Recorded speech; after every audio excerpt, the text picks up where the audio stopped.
Welcome back to the Richard Sherman podcast. You saw it without me. Now we got my guy, the superstar, Mitch Eisenstein.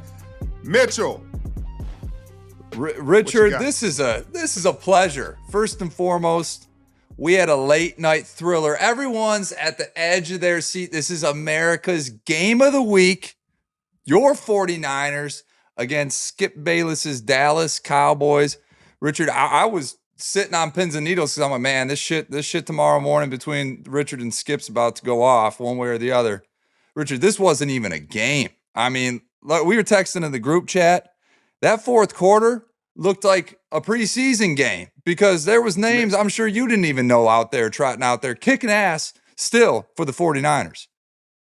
Mitchell, I wasn't sitting on pins and needles. I was sitting comfortably in first class on a flight on my way, watching the San Francisco 49ers dog walk the Dallas Cowboys as expected. And I talked about this last night before you got on, Mitchell. I snuck one in.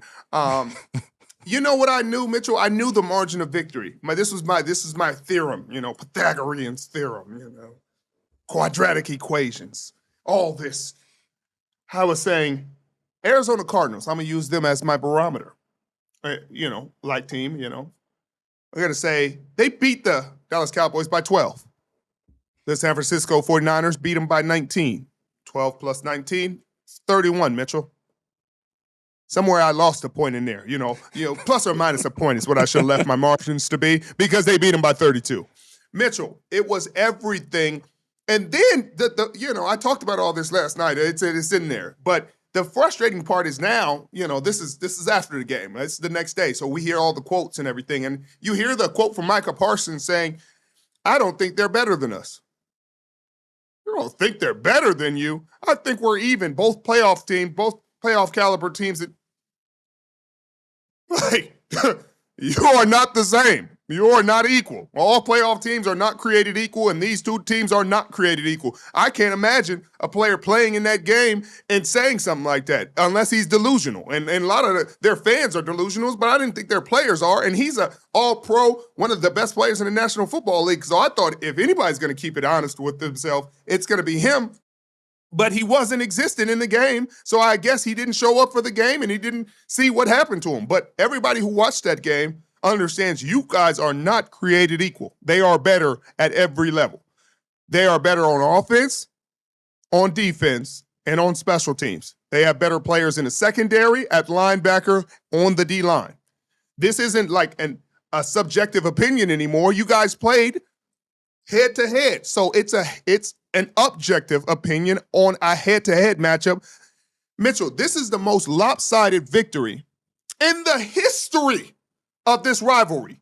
Dallas Cowboys and the San Francisco 49ers have played 40 times, Mitchell. It's almost a 50-50. San Francisco has won 20, Dallas has won 19, and there's been a tie.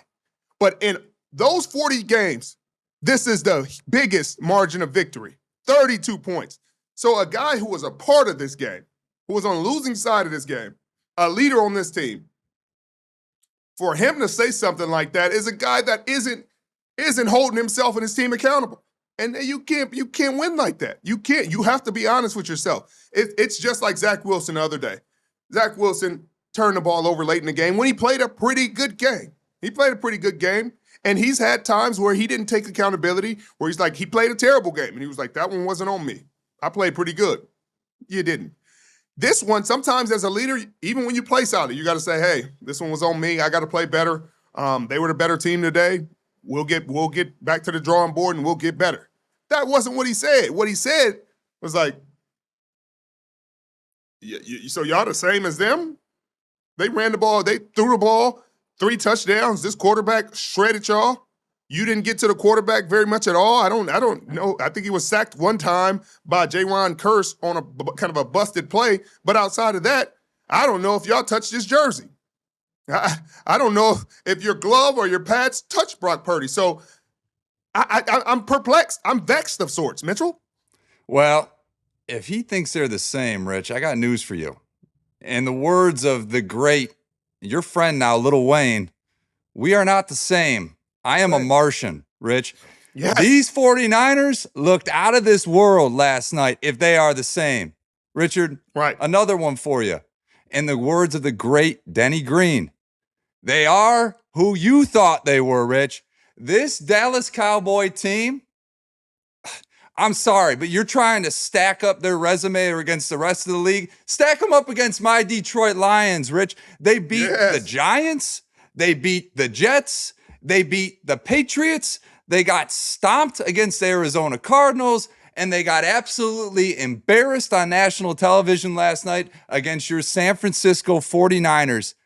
They are all talk, all hype, limited production against very, very bottom of the barrel teams this year, Rich. I don't see it. They've got playmakers on defense. And sure, they suffered a devastating injury to Diggs. But Richard, I expected more. I expected them to at least stick their necks out there and be in this game in the fourth quarter. And this game was over early. And frankly, Richard, if it weren't for a fumble on the goal line by CMC, it would have been over a lot earlier. It could have got worse. And then you question a lot of things because an elite defense, even when the Jets, let's go for the Jets, for example. There were a lot of games where they were so inept offensively with Zach Wilson, especially the Cowboys game, you could just give up. You could just say, man, this isn't our day. We're not going to win this game. But they battled. They fought to the very end. They did their best, tried to give their team a shot, and they lost the game. But they didn't give up. They didn't quit. This defense quit, Mitchell. They quit. That's the difference between, not that elite defenses can't have bad games. They can. But you can't have a game where you quit.